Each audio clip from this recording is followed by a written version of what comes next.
kana ga yarinya sai fa mun kula gudu take a cikin wannan jeji. Anya ba zan kira ugan tura ba kuwa.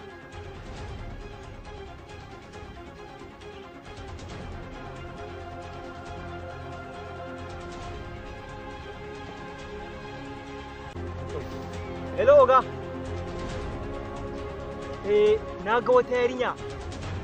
Za ta kai shekara 8. Akwai kuɗi a hannun kawo ta.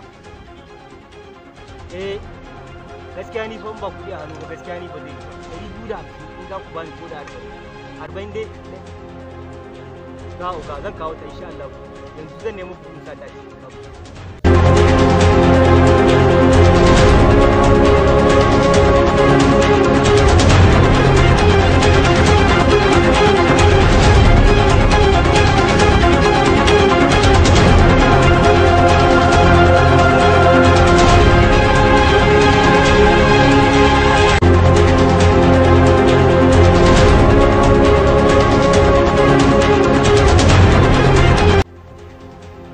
Kan yarinyar nan ina ta shiga ne yanzu nan fa sai ka ce wani iska ina ta shiga ne yarinyar nan ne ni ka sai ka ce wani iska na kawo shi da kuka can kawo shi idan kun gama abin da za ku yi da ajiye min hantansa da odansa da hagu